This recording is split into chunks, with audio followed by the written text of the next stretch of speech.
사람들은요, 저마다 좋아하는 것이 각각 다 다릅니다. 좋아하는 음식도 다르고 좋아하는 노래도 다르고 다 각기 다릅니다. 그런데 그 중에서도 가장 특별히 좋아하는 것들, 또 가치를 최고로 치는 가치 우선순위들이 있습니다. 어떤 사람은요, 뭐니 해도 머니가 제일 좋죠. 돈, 그죠? 돈 싫어하는 사람 여기 한 사람도 없을 것 같아요. 근데 어떤 사람은 돈을 최고로 치는 사람이 있는 반면 그렇지 않은 사람도 있거든요. 또 어떤 사람은 우리 중에는 없겠습니다만은 부어라 마셔라, 술을 마시고 술 친구를 최고로 여기는 사람들도 있을 거예요. 그래서 술자리라면 천길도 마다하지 않고 달려간다고 말하지 않습니까? 이런 말도 있어요. 술을 한 섬 지고는 못 가도 먹고는 간다고 하는 만큼 술에 취하는 그런 사람들도 있습니다. 술을 최고의 가치 여기는 사람들이라고 말할 수 있겠죠.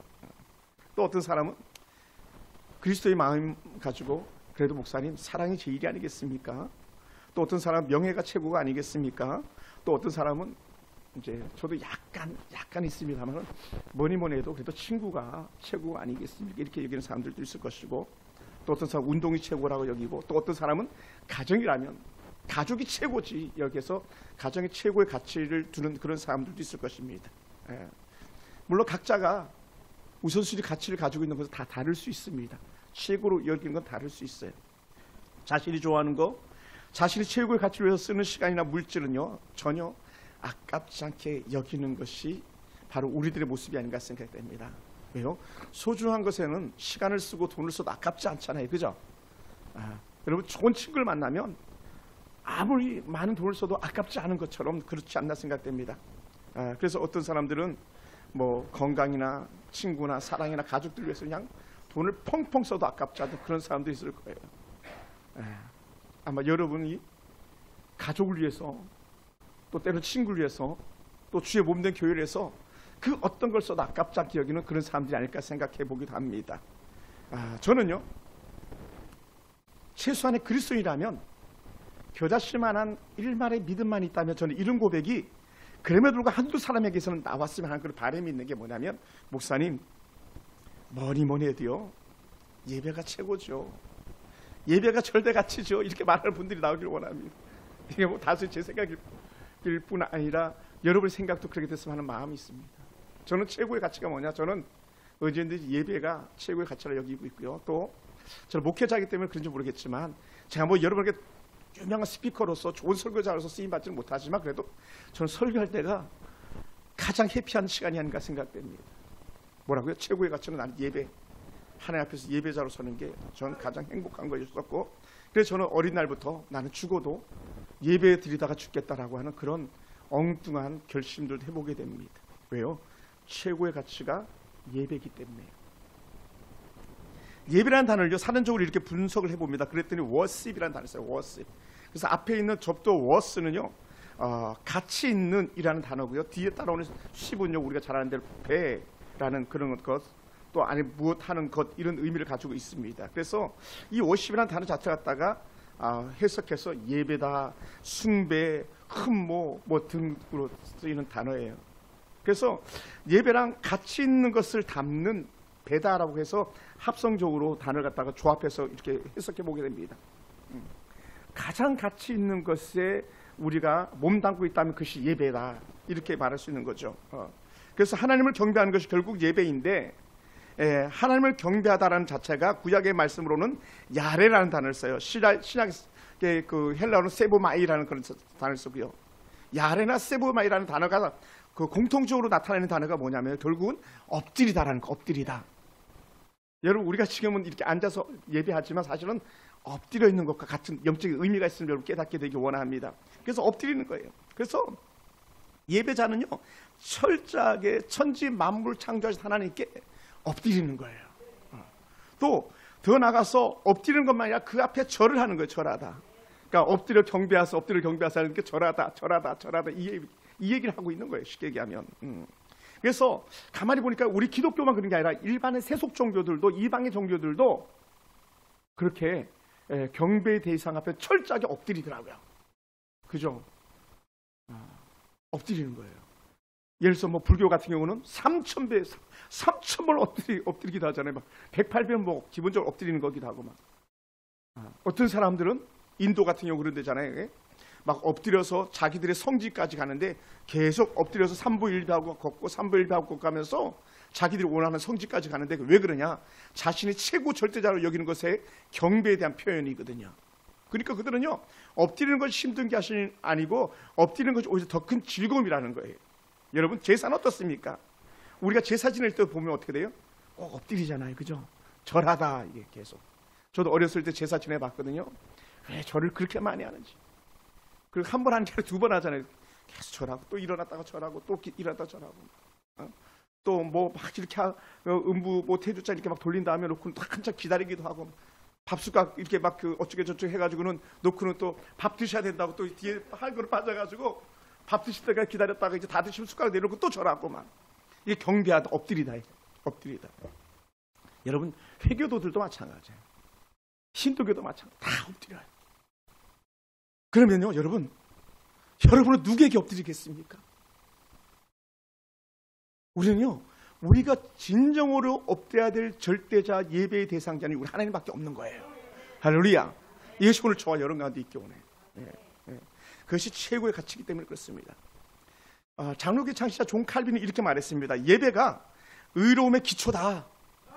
그리고 의로움의 시작이다, 이렇게 말해요. 다시 말하면 하나님 앞에서 거룩하게 되는 거, 믿음으로 표현하는 건 먼저 엎드릴 때 가능하다는 거예요. 그렇다 우리는 이렇게 표현하기도 하지, 영접했냐 이렇게 말하기도 하는 거예요. 영접했다는 말은 나 하나님 두 손 들고 항복합니다, 하나님 엎드립니다, 이 얘기와 같은 맥락이에요, 사실은요. 그러면서 칼빈은요, 이걸 어디서 이렇게 따왔냐면, 너희는 마음을 다하고 힘을 다하고 뜻을 다하여 주 너의 하나님을 사랑하는 예수님의 지상 명령에 기인해서 오는 거예요. 이 말씀 때문에 엎드리는 거예요. 그래서 칼빈은 예배자들에 대해서 고민할 때에 과연 예배를 드리는 사람들의 문제가 뭔가를 갖다 가만히 이렇게 생각해 보는 거예요. 그러니까 어떤 사람들이 진정한 예배자로 쓰임 받고 있는가 해서 쭉 이렇게 생각해 보는데, 그러다 보니까 찾아온 게 뭐냐면, 왜 하나님의 거룩한 영광을 변화 욕되게 했을까라고 그렇게 보는데, 그걸 추적하다 보니까 결국은 아담과 하와가 타락한 이후에요, 하나님의 큰 영광, 하나님의 거룩한 영광을 뺏어서 우상에게 주고 말았다는 거예요. 우상에게. 그래서 예배를 드리는 사람들이 자신의 죄의 타락으로 말미암아서 하나님의 영광을 훔쳐서 악한 우상에게 갖다 준다는 거예요. 여러분 혹시 그런 적 있는지 모르겠습니다만은, 저는 물론 그런 적 한 번도 없어요. 근데 옛날에 보면 친구들이 그런다 그러더라고요. 아빠 지갑 슬쩍 해가지고 여자친구 가서 밥 사주고 막 그러는 거. 아빠 돈을 뺏어서 여자친구들이 쓰는 거, 예를 들어서. 뭐 이건 나쁜 겁니다만은, 하나님의 영광을 변해서 우리가 좋아하는 세속의 헛된 것에 그 영광을 갖다 바치는 그런 일들이 하나님의 영광을 욕되게 했다는 거예요. 그래서 이사야는 이러한 내용을 가지고 말씀하는데, 이사야 42장 8절을 보면요, 이렇게 말씀합니다. 나는 여호와다. 나는 여호와이니 이는 내 이름이라. 여호와는 내 이름이다. 나는 내 영광을 다른 자에게, 내 찬송을 우상에게 주지 아니하리라 라고 말씀합니다. 누구는 줬는데 우리는 줬잖아요. 우리는 하나님의 영광을 변화해서 욕되게 하는데 얘 세상에 막 엎드려 절했잖아요. 막 예를 들어서 꼭 그런 건 아닙니다만은, 등산하다가도 꼭 어떤 사람들 보면 그래요. 막 돌무더기 있잖아요. 뭐 선앙당도 아닌데 뭐 선앙당인 것처럼 해가지고 돌무더기 오면 꼭 비는 마음 가지고 돌을 하나 쌓아놓고 가야 직성이 풀리는 사람들도 있어요. 근데 이게 본심 속에 뭡니까? 이게 헛된 것에 경배하는 마음이 있는 거예요. 헛된 것에. 로맨 캐톨릭 같은 경우는요, 어떻습니까? 꼭 그들이 미사 드리러 가다가 꼭 교회 입구, 성전 입구에 있는 마리아 상에다가 절을 하고 꼭 1,000원짜리, 1,500원짜리, 2,000원짜리 촛불을 사다가 딩겨놓고 들어가야 그것이 예배가 되는 것처럼 여기고, 절에 가보면요, 꼭 절 입구에 보면 꼭 그런 건 아닙니다만 큰 사찰들 가보면 그런 게 있더라고요. 동자승이 있는데 그 동자승 부처겠죠. 거기다가 물을 한 바퀴 가지고 뿌리고 가야 내가 더 거룩한 것처럼 여겨지고 하는 그런 헛된 마음들이 사람들 속에 있는 거예요. 그것을 하나님의 영광을 도적질해서 우상에게 주는 건데, 이사야 선지자는 하나님의 말씀을 통해서 이렇게 말하는 거예요. 나의 영광을 변하여 우상에게 주지 아니하리라, 이렇게 얘기합니다. 창세기에 우리가 잘 기억할 수 있는 한 사건이 있는데 그것은 라헬이라는 사람이에요. 라헬. 이 라헬은 야곱의 부인이 됐으면요 더할 나위 없이 좋은 거 아닙니까? 비록 두 번째 부인이긴 하지만 야곱은요 외삼촌 라반의 집에 살 때는 큰 부자가 됐거든요. 어마어마한 부자가 된 거예요. 그런데 그 라반의 집에서 나올 때에 옛날부터 내려오던 정통적인 하나의 우상단지인 드라빔을 가지고 나오는 거예요. 그게 뭐 큰 것은 아닌 것 같습니다. 뭐 자기 품속에 감춰도 눈치 못 챌 만큼 작은 거. 근데 거기에 뭐가 있어요? 그것을 훔쳐나올 때 거기에 라헬의 온 마음이 다 거기 쏟아져 있는 거고요. 그 당시에 라반이나 또 라헬이 가지고 있는 마음이 뭡니까? 그것을 어마어마하게 큰 거로 여겼다는 거예요. 어마어마하게 큰 거로. 그래서 드라빔을 최고의 가치로 여겼기 때문에 그것 때문에 어떻게 돼요? 거짓말까지 하잖아요. 아버지한테. 아버지한테 거짓말 어떻게 합니까? 내가 경수가 나가지고 내가 일어나지 못한 것을 아빠 용서해 주세요 하면서 자기 품 안에다 감춘 드라빔을 들키지 않게 하는 거예요. 가치를 버리지 못하고 나오는 거예요. 우리가 예수 믿으면 가치가 바뀌어야 되는데 그게 바뀌지 않는 거예요. 그래서 창세기 31장 19절에 보면 그렇게 말씀하고 있습니다. 여러분, 오늘 여러분들 본어게인 거듭난 그리스도인으로 살고 있습니까? 다시 말하면 하나님 앞에 점적으로 엎드리는 그런 삶을 살고 있습니까? 그렇다면요, 우린 돌이킴이 필요한데 그게 뭐냐면 라헬이 가지고 나오고 싶었던 드라빔을 버리는 거, 우상의 헛된 가치를 버리는 거, 내가 전에는 예수 믿기 전에는 최고로 가치로 삼았던 것을 내려놓고 하나님을 절대 가치로 올릴 수 있는 그 은혜가 우리 가운데 있어야 될 줄로 믿습니다. 할렐루야. 그러다 보니까 몇 가지 이렇게 체크해 보게 됩니다. 내가 진정한 예배자인가? 한번 몇 가지 간단하게 체크해 보는데 이렇게 말할 수 있어요. 나는 하나님 앞에서 나오는 게 가장 즐거워서 막 급한 마음으로 오는가? 급한 마음으로 오고 있는가? 그걸 이 시간이라고 표현할 수도 있겠죠. 나는 예배 시간을 잘 지키고 있는가? 뭐 시간이나 타임을 갖다 정해놔서 미안합니다만은 그렇게 하고 있는가?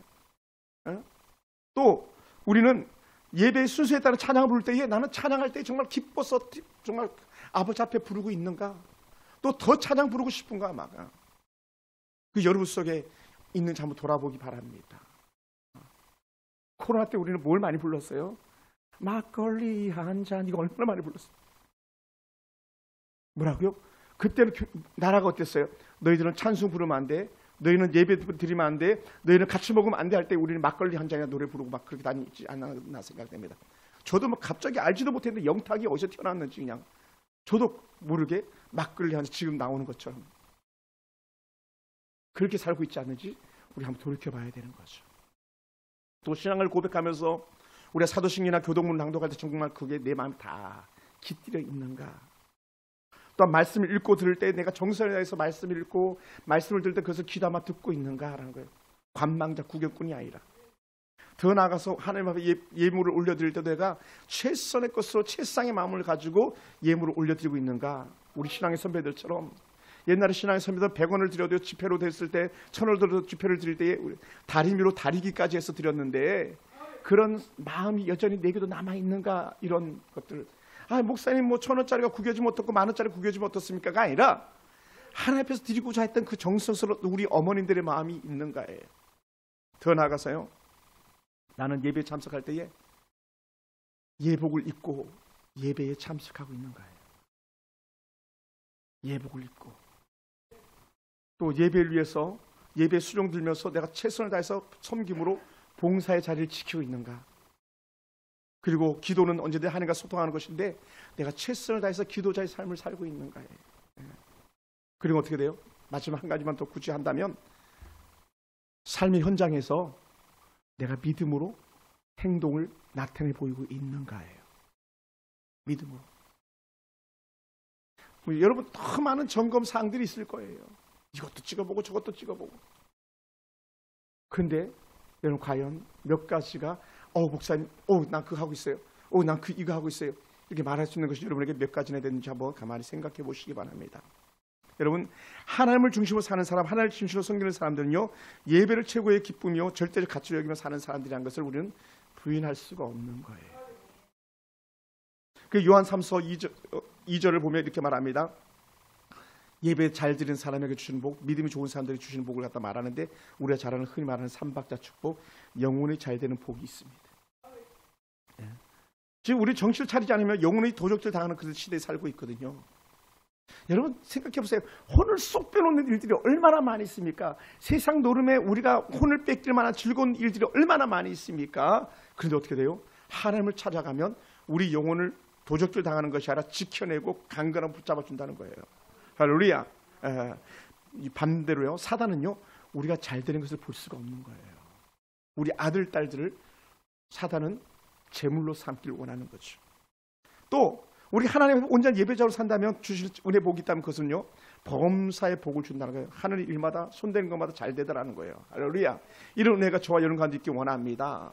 목사님 이거 잘 됐네요, 저거 잘 됐네요. 할렐루야. 그것이 범사에 잘 되는 복이 남의 집 복이 아니라 여러분의 복이 되길 주님 축원합니다. 할렐루야. 그래서 범사가 잘 된다는 게 뭐냐면 길이 열린다는 거예요. 길이. 그것도 어떤 길이 열리냐? 좋은 길이 열린다. 헬라적 의미가 그런 의미를 가지고 있더라고요. 좋은 길이 열린다. 잘 되는 길이 열린다. 아멘. 여러분의 자녀들이 잘 되는 길이 열리기 원합니다. 여러분 기업이 잘 되는 길이 열리기 원합니다. 우리 교회가 잘 되는 길이 열려지기 원합니다. 뭐라고요? 범사해 주시는 은혜 복으로 말미암았어요. 뭐라고요? 예배 잘 드리는 자의 축복이죠. 마지막으로 주시는 은혜가 뭐냐면 기쁨이 충만하게 되는 거죠. 기쁨 충만. 여러분 하나님 온전한 예배자는요, 건강의 복이 찾아오니까 기쁨이 충만할 수밖에 없습니다. 가족들이 잘 되니까 기쁨이 충만할 수밖에 없습니다. 그래서 모든 일을 잘 될 때마다 육신의 강건함과 아울러서 모든 가족들이, 모든 백성들이, 모든 나라가 기쁘고 즐거운 나라가 되는 줄 믿습니다. 이것이 오늘 우리 가운데 있길 주님 축원합니다. 여러분 오늘 우리는 레위기 말씀을 제가 서론을 잠깐 읽었는데 레위기 8장까지는요, 예배는 이렇게 드리는 거야, 예배는 이렇게 되는 거야 라는 걸 계속 강조하고 있는 거예요. 그랬다가 이제 구약으로 말하면 제사요, 제사, 월십, 제사는 이렇게 드리는 거야, 이렇게 드리는 거야, 이렇게 드리는 거야 설명을 해놔요. 그리고 9장에 와서는요, 이론만이 아니라 실제를 말하고 있어요. 실제 예배를 어떻게 드렸는지, 다른 말로 구약에 제사를 어떻게 드렸는지 갖다 드러내고 있는 게 오늘 우리가 읽은 9장 말씀의 일부였거든요. 여러분 모세와 아론이요, 하나님께 주시는 은혜의 말씀을 따라서 첫 제사를 드려요. 얼마나 감격스러웠겠어요, 여러분. 우리도 교회 설립 예배 드릴 때에 얼마나 기쁘고 감사했습니까? 놀라운 은혜죠. 그때 당시 모세가 아론과 그의 아들들과 이스라엘 장로들을 불러 모아서 이제는 우리가 제사 지내야 돼 하면서 그렇게 말하겠어요. 특히 장로들을 불러들인 이유는 뭐냐면 장로들은 성도들이 드리는 그 예물을 갖다 전달하는 매개체로 쓰임받았다고 말해요. 그러니까 장로들이 예배를 돕는 동역자로 쓰임받는 거예요. 레위인들만이 아니라. 그래서 모세가 아론과 그의 아들들과 이스라엘 장로들을 불러 모아가지고 이제 우리 제사 지내자 그런 거예요. 제사 지내자, 예배 드리자. 할렐루야. 누가 여러분 모세가 되겠습니까? 여러분이 가정에서 모세가 되시면 돼요. 아멘. 여러분이 직장 생활에서, 여러분 직장에서도 예배자가 되면 돼요. 모세가 되면 됩니다. 우리가 예배 드립시다 막 불러내면 돼요. 할렐루야. 정말 그런 모임들이 우리 가운데 일어나길 주님 축원합니다. 우리 사모님이 근무했던 학교 고척중학교는요, 선생님들 예배가 아주 활성화되어 있다고 하는 얘기를 들었습니다. 얼마나 귀합니까? 부장 선생님이 예배를 주관하고 막, 이분이 초대해가지고 제가 진주까지 가서 얼굴 보고 왔잖아요. 남편이 장로님이셨는데. 그런 막 간증하는 얘기를 들었습니다. 뭐예요? 예배 잘 드린 사람들의 아름다운 은혜를 갖다 나누게 됩니다. 여러분 가정에서요, 여러분 기업에서 그런 은혜가 있길 주님 축원합니다. 할렐루야. 여러분 또 그렇게 나오게 했던 그들이 속죄를 위하여서 흠없는 송아지를 가지고 왔습니다. 속죄. 다시 말하면 죄를 깨끗게 하는 게 속죄입니다. 그래서 속죄제라고 부르는데 그것이 이제 흠없는 송아지를 드림으로 그렇게 되는 거예요. 또 번제를 위해서는요, 흠이 없는 수양을 가지고 옵니다. 그리고 요 앞에 올려드립니다. 또 화목제를 위해서는요, 수소와 수양을 가지고 오게 하고 기름 섞은 소제물을 가지고 해가지고 그렇게 어차피 제물로 올려드립니다. 기름 섞은 소제물이란 기름을 넣고 만든 무교병 떡을 말하는 건데, 이제 우리말로 하면 흔히 부침 같은 거예요. 뭐 오방떡 같은 그런 것일 수 있습니다. 그것을 가지고 나와서 아버지 앞에 올려드립니다. 이 소제는요, 매일 드려지는 제물이거든요. 이걸 상번제라고 말하기도 합니다. 우리 한국에서 적용하기를 그걸 새벽 예배라고 적용해 보기도 하고요. 그리고는 새벽에 가지고 오는 성미가 이 소제물로 쓰이는 그런 은혜로 구약에서는 해석되어지고 있습니다. 그리고는 이들이 모세 명령대로 제물을 다 드리고 어디에 섰다고 표현하냐면요, 여호와 앞에 섰다고 말해요. 여호와 앞에 섰다. 그러니까 여러분 꼭 기억하세요. 예배는 여호와 앞에 서는 거예요. 아멘. 따라합시다. 나는 지금 여호와 앞에 서 있다. 좀 어려우면 나는 지금 하나님 앞에 서 있는 거야, 이렇게 얘기하면 돼요. 여러분 지금 앉아 계시지만 나는 하나님 앞에 있는 거야, 이렇게 말하면 됩니다. 할렐루야. 할렐루야. 그리고 뭐 하냐면요, 여호와 앞에 앉아서 혹은 여호와 앞에 서서 계속 기다리는데 무엇을 기다리냐면 여호와의 영광이 임하기를 기다리는 거예요. 영광이라는 표현이 되게 어렵습니다만은 다른 말로 하면요, 하나님께서 내 재물을 받으시는가, 우리 예배를 받으시는가 안 받으시는가 딱 보고 기다리고 있는 중인 거죠. 근데 놀라운 것이 뭐냐면 영광이 어떤 모양으로 나타나는지 구체적으로 설명하지 않습니다만은 성막의 지성소 위에 있는 여호와의 구름이 임한 것을 사람들은 볼 수 있었어요. 또 구름 기둥이 임한 것과 아울러서 불 기둥이 임한 것들도 볼 수 있었어요. 또 때로는 이스라엘 백성들이 불이 나오는 것을 불이 나서 삼키고 또 살펴볼 수 있었어요. 어떤 모양이든지 간에 그 사람들이 볼 수 있게끔 여호와의 영광이 임했다라는 거예요. 저는 이것을 오늘날 우리말로 다시 한번 해석한다면 이런 것 같아요. 말씀이 여러분 가운데 들려지고 말씀이 이어되어지고 말씀이 은혜 가운데 체험되어지는 그것이 바로 여호와의 영광이 임한 것이 아닐까 생각되어집니다. 할렐루야, 할렐루야, 할렐루야. 그래서 아론과 제사장들 백성들이 죄를 속하는 속죄제, 번제, 화목제를 올려드리고 여호와의 영광이 임하기를 간절히 원했습니다. 그리고는 어떻게 마지막에 여호와의 영광이 임하기를 바라고 그 난 후에 아론이 손을 들어 축복하기 시작하는 거예요. 마지막에 그때 불이 여호와 앞에서 나와서 제단 위에 번제물과 기름을 다 불태워버렸습니다. 불살라 버렸다고 말합니다. 이것을 백성들은 처음 보는 광경이라 모두 놀라서 더 엎드리게 되는 거죠. 더 여러분 깜짝 놀랄 일 아니겠습니까? 놀란 일이죠. 그러다 보니까요, 예배 모든 순서들이 맞춰질 때에 마지막 순서에 아론이 손을 들어 축복하는 것이 결국 뭐냐? 예배는요 축복으로 맞춰지는 거예요. 사실 모든 예배는요 하나님의 은혜 복으로 맞춰지는 거예요. 그것이 주일 예배가 됐든 주일 오후 예배가 됐든 수요 예배가 됐든 새벽 예배가 됐든 가정 예배가 됐든 어디든 예배 현장마다 나타나는 것이다면요 하나님의 축복인 거예요. 아멘. 그럼 우리는 하나님 앞에서 복 있는 사람의 증거가 뭐냐? 예배를 통해서 복의 증거가 흘러가는데 여러분 예배 드리고 있다면 여러분 복이 있는 사람인 거예요. 아멘. 할렐루야. 복이 없는 사람은요 예배 자리에 올 수가 없죠. 왜? 같이 우선순위가 세상에 있는 거니까요. 그렇게 말하고 그렇게 다그치고 때로 그렇게 때려도 복 있는 자리, 은혜 자리 오지 않는 사람들은요 가치가 다르기 때문에 그런 거예요. 사랑하는 성도 여러분, 속죄 제사를 통해서 죄로 죽어야 될 사람이 제 용서를 받는 거예요. 번제를 통해서 매일 하나님과 동행함에 대한 보장이 이루어지는 거예요. 번제는 하나님과 동행. 왜요? 속죄, 죄가 용서함 받는다면 하나님과 동행할 수 있는 거거든요. 이사야 선지자도 화로다 나의 망하게 되었다 됐을 때 자신이 죄인인 걸 알았을 때거든요. 근데 죄를 속한 다음에 하나님과 동행하는 영적 은혜를 누리는 것처럼 여러분이 하나님과 동행하는 거예요. 다른 말로 하면요, 오늘 예배가 끝난 이후에 여러분의 시간은요 하나님과 함께 길 가는 은혜의 시간인 줄 믿으시기 바랍니다. 여러분 느끼든 느끼지 못하든 주가 나와 함께 하시다 하는 거예요. 아멘.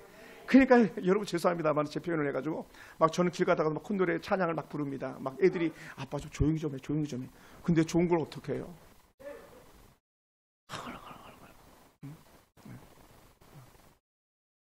좋은 걸. 그저께 밤 금요일날 철야 끝나고 가서도 계속 입에서 흥얼거리는 게 뭐냐? 예배에 대한 찬양이었어요. 진정한 예배가 숨쉬는 교회. 이 찬양이 계속 진정한 예배가 숨쉬는 교회 막 이 찬양이 떠나지 않는 거예요. 왜요? 24시간 주님이 동행해 주셔야 되니까. 동행하시니까요. 그리 행복한 거죠. 할렐루야. 또한 화목제를 통해서 하늘과 깨어지고 금이 같은 관계가 완전히 회복됩니다. 화목제가 드려지는 순간에 그 다음 찾아오는 건 뭐냐면 하나님의 블레싱 축복인 거죠. 하나님의 복이 몰려오는 거예요. 그래서 대제사장 아론이 손을 드는 것은요 하나님의 임재를 바라고 하나님의 임재가 임하기를 원하는 마음이었거든요. 모든 사람에게. 근데 가만히 보니까요, 예수님도요, 예수님의 최종적 사역을 갖다 꼭 이거라고 말하기는 어렵지만 꼭 이거라고 아니라고 말할 수도 없는 건데, 그게 뭐냐면 예수님께서도 마지막 사역을 갖다가 그 백성들에게 손을 들어 축복하는 거였었어요. 그것을 우리 이렇게 찾아볼 수 있습니다. 누가복음 24장 50절에 보니까요, 예수께서 그들 데리고 베다니 앞까지 나가서 손을 들어 그들에게 축복하시더니 라고 말해요. 손을 들어 축복하시더니, 그를 승천하시는 거예요. 베다니 앞에서 손을 들어 축복하시고 예수님 그 다음 단계는 뭐냐면 승천하시는 거예요. 누가복음 마지막 장이 24장이거든요. 승천하시고. 그 지상에서 예수님의 마지막 사역은 축복 사역이었던 것처럼 오늘 우리들이 할 수 있는 사역은 또 뭐냐? 하나님의 은혜 맥을 이어가서 할 수 있는 말과 모든 것들은 다 축복인 거예요. 그래서 여러분의 입술로 축복하기 바랍니다. 할렐루야, 할렐루야. 여러분의 자녀들 축복하고, 여러분의 동료들 축복하고, 남편은 그냥 자다 깨면 무조건 축복하고, 하나님 우리 남편 잘 될 줄 믿습니다. 하나님 우리 남편 축복해 주세요. 그리고 말하는 겁니다. 잘 될 겁니다. 잘 될 겁니다. 잘 될 겁니다. 왜요? 예배자니까요. 예배자는요 잘 될 수밖에 없어요. 왜? 아론의 손들 축복하는 순간에 여호와 영광이 임하는 것처럼 여러분 예배하는 순간에 여러분 알든 깨닫지 못하든 하나님의 영광과 놀라운 능력과 축복이 임하기 때문에 그렇습니다. 할렐루야, 할렐루야. 그러니까 오늘 우리 양주현 성도님 같은 경우는요 이렇게 했으면 좋겠어요. 우리 집사님이 집에 퇴근해가지고 아내한테 막 손을 얹고 축복해 주는 거예요. 하나님 우리 홍아 아름다운 아내를 마음껏 축복해 주시고 하는 일마다 형통케 하시옵소서. 예배자 가지고 있는 축복권이거든요. 예배자가 갖고 있는 축복권. 막 손을 얹고 기도하는 게 좀 부끄러우면 그냥 손을 들고 예배자가 갖는 축복권이에요. 그게 놀라운 은혜죠. 대형 교회에서 제가 사역할 때는요 금요철회가 끝나면 사람들이 줄을 많이 서요. 막 그 부목사에 다 나오는 거예요. 그러면 이 목사들한테 안수 받고 가려고 다 줄 서는 거예요. 100명 200명씩 막 줄마다 막. 그럼 막 여기 손이 시큰시큰해요. 막 눌러주느라. 왜요? 예배 후에 찾아오는 축복, 그걸 기대하는 거죠. 그래서 누가복음 24장 51절의 연에서는요 축복하실 때 그들을 떠나 하늘로 올려지시니 라고 표현했거든요. 축복하실 때에 그들을 떠나 하늘로 올라갔다. 그러니까 대제사장으로 이 땅에 오셔서 사역을 마친 예수님의 제사가 이 마무리가 결국 축복이에요. 아론의 축복.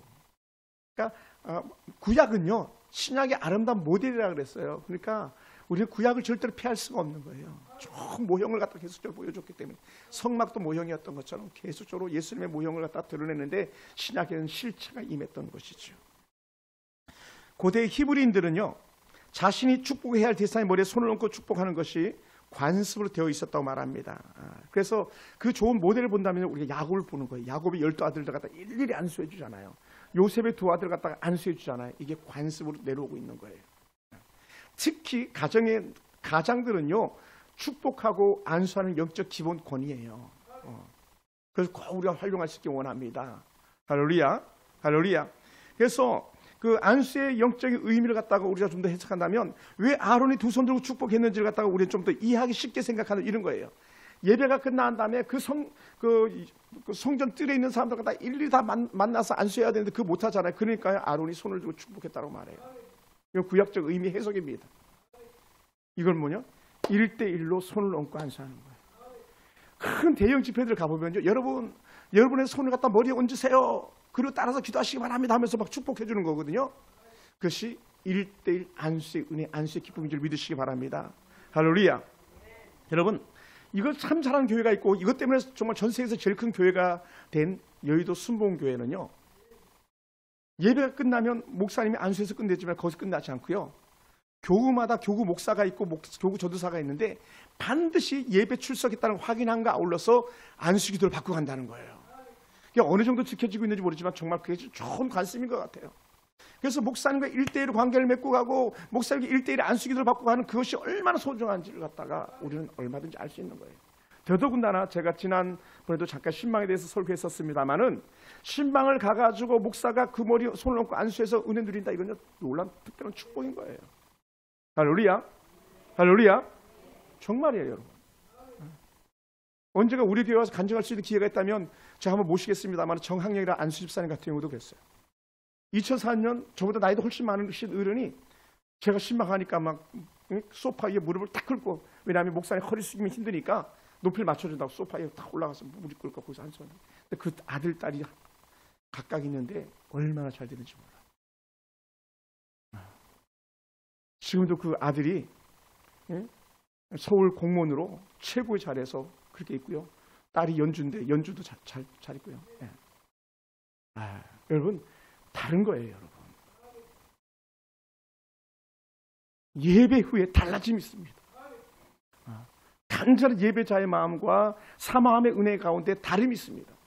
그래서 제가 굳이 귀한 목사님들 모시고 왔을 때 그냥 우리 딸들 들여보낸 게 아니에요. 하나님, 저 목사님을 통해서 우리 딸이 축복받게 해달라고, 우리 딸이 기도받고 은혜 가운데 쓰임받게 해달라고 하는, 우리 성도들이 그렇게 해달라고 하는 그런 마음이 간절히 제게 있는 거예요. 그래서 제가 일부러 큰 어른들을 모시고 와서 여기 세우는 이유는요, 우리가 돈이 많아서가 아니에요. 저는요, 꿈에라도 소원이 여러분이 복받기 원하는 거예요. 할렐루야, 할렐루야. 여러분, 해막 안에 있던 모세와 아론이 해막 밖으로 나옵니다. 그래, 해막이나 성막, 장막과 같은 것을 말해요. 그 해막을 나오는 순간에 나타나는 놀라운 일이 해막 밖에 있던 사람들에게 보여지는데 그것이 여호와 영광이 일어나기 시작했다는 겁니다. 불이 여호와 앞에서 나와서 해막 밖에 있는 번제단에 놓인 번제물을 다 불살려버렸다는 거예요. 높 번제단이 있거든, 높 번제단. 그 번제단을 다 불살려버렸다는 거예요. 이 불은 일반적인 불이 아니었습니다. 초자연적인 여호와의 불이었습니다. 후에 솔로몬이 기도하기를 마칠 때에 하늘에 불이 내린 적도 있었습니다. 솔로몬이 1,000번째를 마치 하늘에 불이 내려버리고 말죠. 이런 은혜 역사들이 일어나는 거예요. 그리고 불이 내려서 나타나는 은혜가 뭡니까? 모든 번제물들 다 불살려버리는 거예요. 그리고 그에 대한 표현을 갖다가 역대기 7장 1절에서 이렇게 표현하는데 여호와 영광이 그 성전에 가득하다는 거예요. 이걸 갖다 우리말로 표현한다면 이런 거예요. 여호와 영광이 가득하다를 갖다가 그 각 사람의 성령이 충만하다는 거예요. 아멘. 성령이 충만하다. 옷을 마가의 다락방에 여호와 영광이 임하니까 성령이 충만한 사람들이 각 사람에게 다가가서 복음을 전하고 놀라운 역사가 일어나는 것처럼 진정한 예배자를 통해서 나타날 은혜가 뭐냐면 여호와 영광이 여러분한테 임하기를 원합니다. 여러분의 가정에 평화가 찾아지기 원합니다. 즐거움이 찾아지기 원합니다. 하나님의 은혜복이 찾아지기 원합니다. 예배의 악한 질병이 떠나가는 역사가 임하기를 주님으로 축원합니다. 그게 예배자를 주시는 영적인 영광이에요. 할렐루야. 그런 은혜가 있기 원해요. 저는 그 꿈에도 제 소원이에요. 초자연 불이 임한 사건이 많이 있습니다. 아브라함의 재물을 쌓아놓고 하루 종일 기다렸을 때 하늘에 불이 임해서 재물을 불태우는 걸 보았었습니다. 모세를 부를 때 하나님께 초자연 불로 임해가지고 모세를 불러내셨던 적이 있습니다. 디베라에서 백성들이 하나님을 원망할 때 진영 끝에 불이 붙었었던 적도 있습니다. 그 백성들이 살려달라고 살려 부르짖으니까 모세가 기도할 때 그제서야 진노의 불은 꺼질 수 있었습니다. 우리가 아는 민수기 16장 이하를 보면요, 고라와 다단과 아비람이 반역을 한 적도 있었습니다. 어떤 사람은 축복의 불이 되고요, 어떤 사람은 저주의 불이 되는 거예요.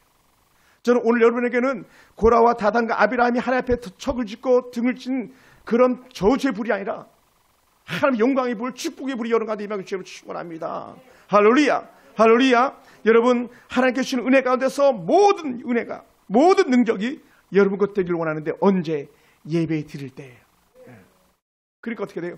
고라와 다단 같은 경우는 반역을 하니까 여호와 앞에 반역을 하니까 땅이 꺼져버린 거예요. 그래서 일가족이 다 죽어나갑니다. 무리들이 죽어나갑니다. 250명의 가짜 제사장들이에요. 가짜 분향자들입니다. 가짜 분향자들이 이렇게 분향을 드리고 있어요. 그들이 향로에서 불이 나와가지고 다 태워 죽여버리고 맙니다. 다시 한 번 말합니다. 어떤 사람에게는 하나님의 은혜가 되 영광의 불이 되고요, 축복의 불이 되는데 어떤 사람에게는 저주의 불이 되는 경우도 있습니다. 저는요, 꿈에도 소원해요. 여러분의 성령 충만, 할렐루야, 성령 충만, 영광이 충만해서 하나님의 은혜 복이 넘쳐나는 그런 성도들이 되기 원하고 그런 교회가 되길 주님을 축원합니다. 할렐루야. 옆에 사람 한번 인사할까요? 성령 충만합시다. 아멘. 한 번만 더 할까요? 당신을 보니 하나님이 보이는 것 같습니다. 왜냐하면 성령 충만은 하나님의 영광이 그 안에 있는 거거든요. 드러나는 거예요. 스테반이 성령 충만하니까 그 얼굴이 해같이 빛났다 그랬잖아요. 할렐루야. 죽상이 사라지는 거예요. 애통과 곡함이 사라지는 거예요. 사실 이 나라도 성령 충만해야 되는데 제가 이 설교를 오늘 아침에도 이렇게 묵상하면서 우리가 이 나라가 너무 많이 나갔다 그런 생각이 많이 드는 거예요. 하나님의 영광을 배워서 욕되게 하는데 너무 많이 나갔다. 물론 아픔입니다만은 이태원의 같은 아픔, 또 저기 세월호 같은 그런 아픔은 사실 우리나라가 너무 하나님을 반역하는데 너무 많이 나갔기 때문에 그렇다. 많이. 저도 그렇고 교회도 그렇고 이 민족도 그렇고 너무 많이 나갔다. 그럼 어떻게 돼요? 돌이켜라. 돌이켜라. 제가 내년 목회 표도 이미 정했습니다만 돌이킴이 필요한 거예요. 많이 나간 것은 돌아오면 돼요. 사랑하는 성도 여러분, 아론이 손을 들고 축복할 때 나타나는 불은 예배를 받으시던 증거의 불이 되었습니다. 축복을 흐리게 하는 불이었습니다.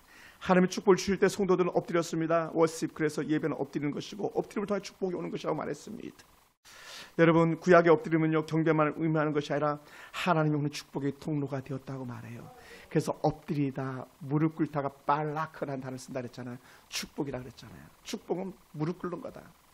엎드리는 경배고 무릎 꿇는 축복인데 엎드려 경배하고 무릎 꿇어 하나님의 복을 받아들이는 거예요. 하나님은 진정으로 하나님을 찾는 자들 복 주신 하나님입니다. 하나님은 진정으로 하나님 앞에 무릎을 꿇는 자들 복 주신 하나님이에요. 사실 예배자로 왔다는 것 자체가 무릎 꿇는 거고 엎드린 거 아니겠습니까? 그러니까 하나님께서 주신 복을 누리기 원합니다. 할렐루야. 오늘 모든 수험생의 자녀들이 그 복을 누리기 원하고요. 모든 기업가들이 가정들이 이 복을 누리기 원합니다. 우리 노년의 권사님들은 천천백백에 정말 9988-234도 아니야. 9988로 끝나는 단 하루도 아프지 않고 주님께서 기쁨을 받아가는 그런 놀라운 은혜 복이 있기를 주님으로 축원합니다. 하나님은 하나님의 자녀들이 예배하는 것이 최상의 가치이고 최고의 기쁜 것을 알게 하시는 하나님이에요. 그래서 하나님은 진정한 예배자를 복 주십니다. 진정한 예배가 살아 숨쉬는 교회, 진정한 예배를 드리는 성도가 있다면 우리는 행복한 거예요. 한 번 더 가볼까요? 그게 바로 당신이군요. 시작. 아멘. 그게 당신이에요. 여러분 때문에 여러분의 가정이 지금까지 지켜주고 있는 줄 믿으시기 바랍니다. 지금까지. 그리고 여러분 때문에 더 나은 은혜가 날마다 새롭게 임할 줄 믿으시기 바랍니다. 할렐루야. 여러분, 갈멜산에서 이스라엘 백성들에게 소리치던 엘리야를 한번 생각해 보시기 바랍니다. 그때 무슨 소리를 쳤었습니까? 너희는 왜 여기저기 머뭇하느냐라고 했어요. 그래서 제가 성경 그대로 한번 읽어본다면 이렇습니다. 열왕기상 18장 21절에서 엘리야가 모든 백성에 가까이 나와 이르되 너희가 어느 때까지 둘 사이에서 머뭇하려느냐예요. 다른 말로 이거예요. 너희들은 언제까지 나의 영광을 변하여 욕되게 하는 우상에게 던질래? 이 얘기예요. 다른 말로 이거 현대판으로 해석하면 이거예요. 너희들은 언제 예수 믿는 사람처럼 살아갈래? 너희는 언제 나를 진실한 마음으로 경배할래? 이런 마음이에요. 쉽게 얘기하면 이걸 제가 재해석해 보는 거예요. 그러면서 이렇게 표현합니다. 여호와가 만일 하나님이면 그를 따르고, 우상입니다. 바알이 하나님이면 그를 따를지라. 그때 백성들이요 지금 여러분처럼 아무 말도 안 하고 있고 다물고 있는 거예요. 왜? 지금까지 그들이 하나님을 버리고 바알을 섬겨왔었거든요. 여러분, 이 말을 한 엘리야가 하나님의 영광을 위해서 예배할 때에 하나님이 진짜인 것을 드러내셨어요. 그랬더니 바알 편에 섰던 사람들이 돌이켜서 칼을 빼가지고 바알의 거짓된 선지자를 다 죽여버리고 맙니다. 다 죽여버리고 말아요. 다 죽여버렸어요. 할렐루야. 여러분, 그게 뭡니까? 칼을 빼어드는 건 결단이고 잘라내는 것은 끊어버리는 거거든요. 오늘 저 여러분의 삶 속에서 하나님, 나는 이제 머뭇하지 않겠습니다. 전적으로 살아도 죽어도 하나님 편에만 서겠습니다라는 이런 거룩한 은혜 결단들이 저와 여러분과 있기 원합니다. 말씀을 마무리하겠습니다. 오늘 누가 진정한 예배자로 살겠다 작정한 이가 있습니까? 참 잘하신 거예요. 반면에 여전히 세상 헛된 것을 구하면서 머뭇하는 갈멜산의 어떤 사람들처럼 있습니까? 고라나 다단이나 아비람과 같은 반역자의 길에 서 있습니까? 즉시 돌이키는 은혜가 있길 주님 축원합니다. 모세와 아론에게 하나님 은혜가 임했고 능력이 임했던 것처럼 오늘 이 밤에 이 시간에 여러분 가운데 임하기 원합니다. 그래서 하나님, 나는 이제 일평생 아버지 앞에 엎드리겠습니다는 그런 은혜가 저와 여러분의 은혜가 되기를 원합니다. 그것이 예배자예요. 그것이 저와 여러분의 진짜 기쁨이 되기 원합니다. 예수 나의 기쁨. 아멘. 기도하겠습니다.